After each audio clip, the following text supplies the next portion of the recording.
Welcome to another edition of Joe's Politics 101. Today I want to sort of weigh in on the fight that's brewing over immigration.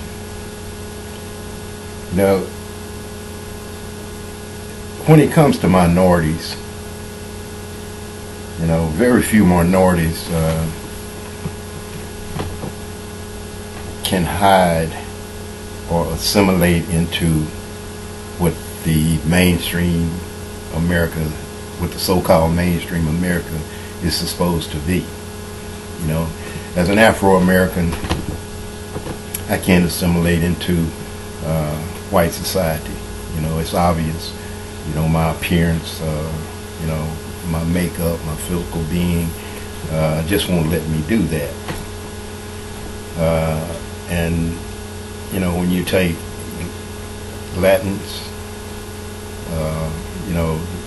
sometimes we refer to them as Mexican, which, we group that whole group together as Mexicans, but you have people from South America, Venezuela, Chile, Colombia, all the different South American nations, and then the Mexican people who come here, and it's odd how we want to group everybody together and just call them one thing and not know the difference between a Venezuelan or a Colombian and a Mexican. So we pin these labels, Hispanic and Latino, all these different things on them, as if it's all environment. And then we have, the Asians. We group them together as Asians, but they could be Japanese, Korean, Filipino. It's just a big group of people.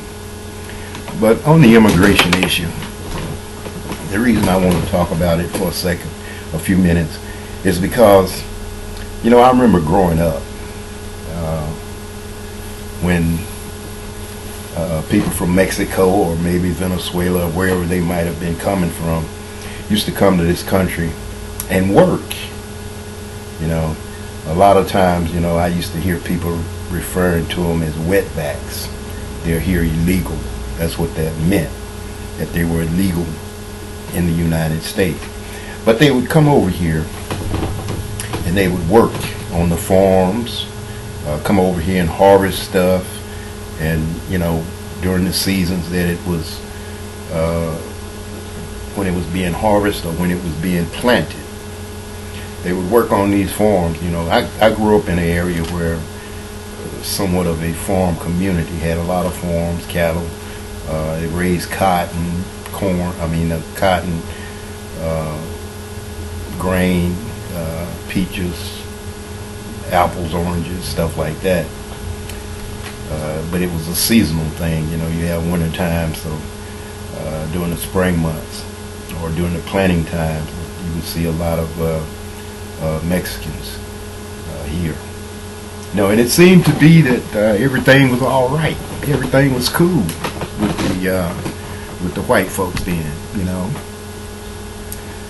because these people would come here and they would work, save their money or send their money home to their families, and then at the end of the season, they would return to Mexico or Venezuela, wherever they may have came from. They would go back and live at home until the next season rolled around. In some cases, some of the people that came over would become sharecroppers with the farmer that they were with, and they would just stay. Have children. They bring their wives over here. They'd have children and become part of America.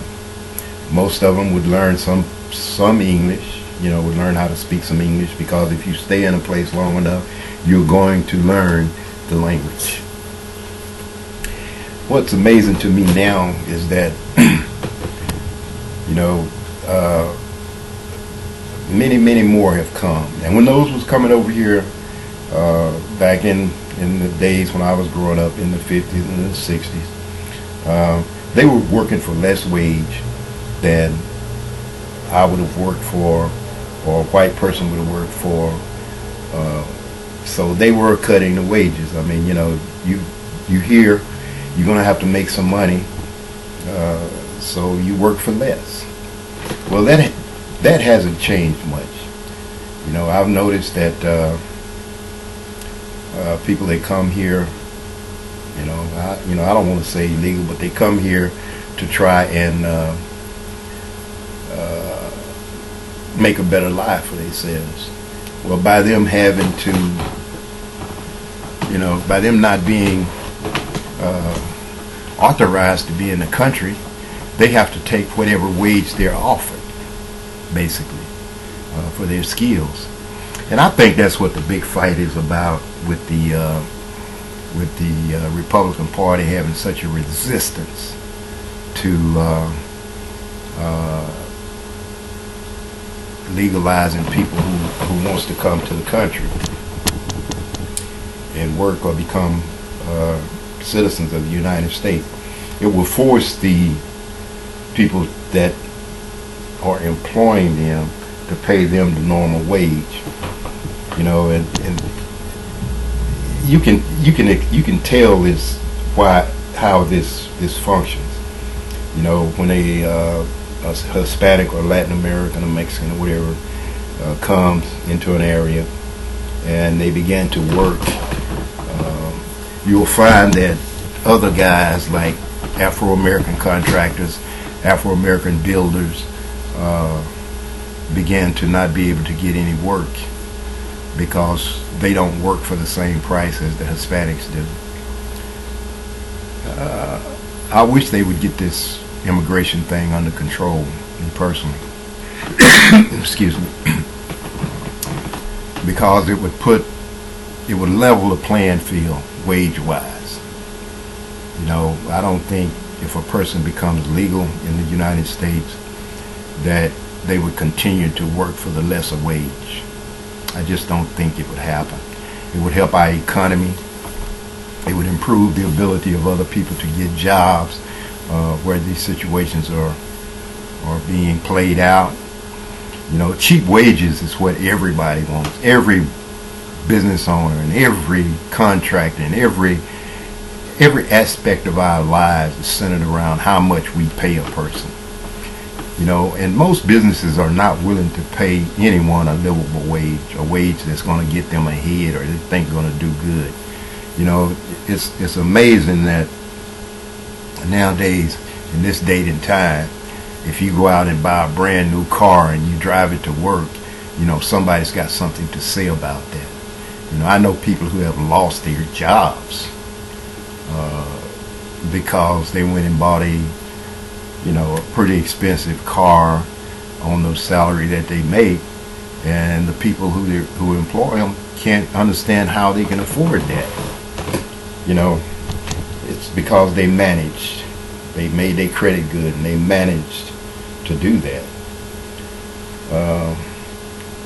I just wanted to weigh in on that a little bit. The reason the Republicans, to me, the reason the Republicans are trying to fight this so hard is because it levels the playing field.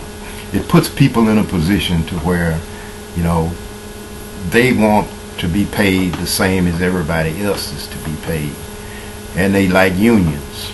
Most Hispanics like unions because it provides a safety net for people in general. I like unions. I can't say I don't like unions because you have somebody that can stand up for you and speak on your behalf when you can't do it yourself.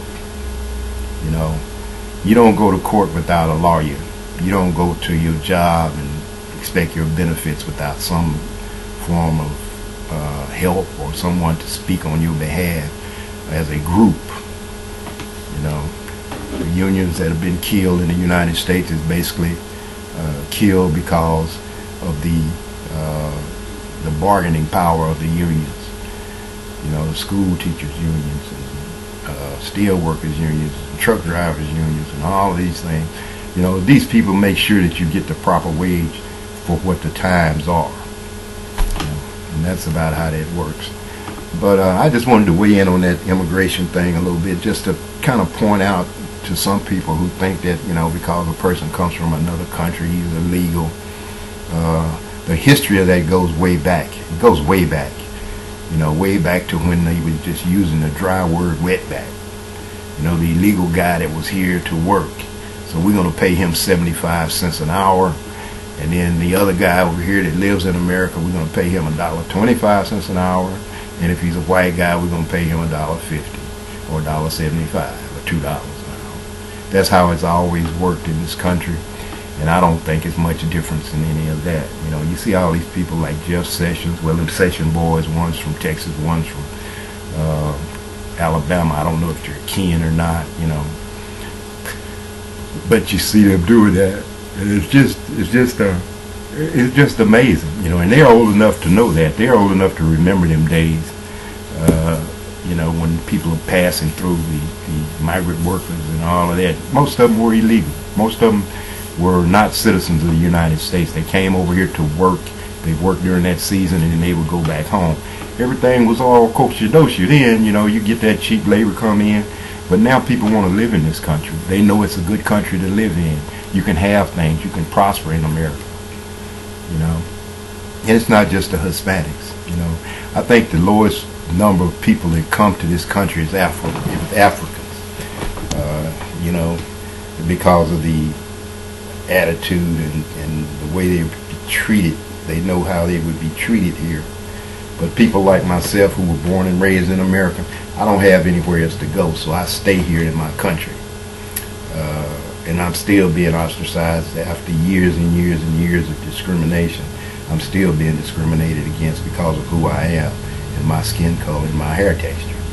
So it's just an ongoing situation. You know, some white folks will never give up on it, on the race issue, on the, you know, because everybody's a minority. When you take in the whole minority group that they talk about, you'll find out who the minority truly is, and it's not the people they're referring to as minority. The only thing that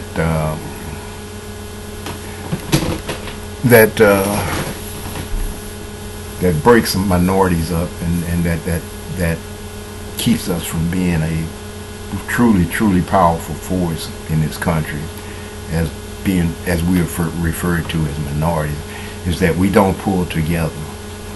You know, Afro-Americans are in their little clique, Hispanics are in their little clique, Asians are in their little clique, Irish are in their little clique, the Indians are in their little clique. Everybody's in their clique.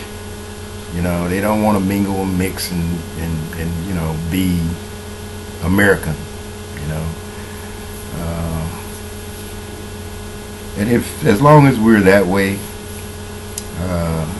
we'll pretty much remain, you know, irrelevant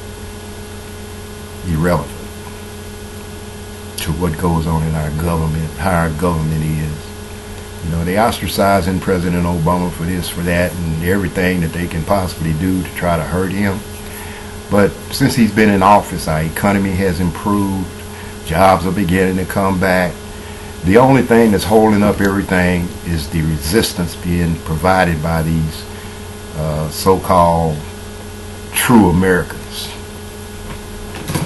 who opposes everything that this president has tried to do.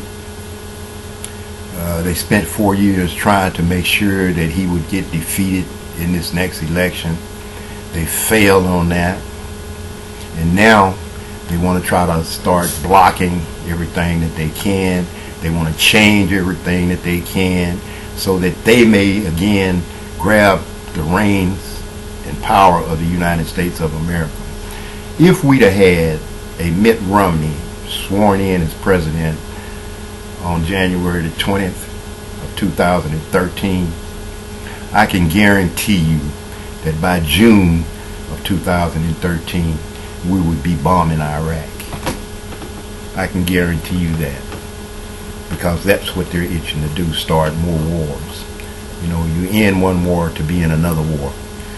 You end 2 wars to be in more wars. You know, there's enough going on around the world that we don't have to attack every country that resists us. Eventually, you know, Iran will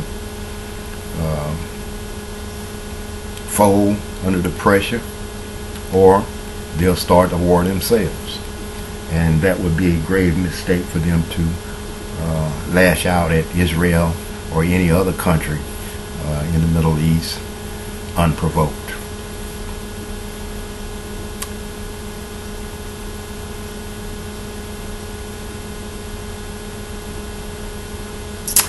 Oh well, it's another edition of Joe's Politics 101.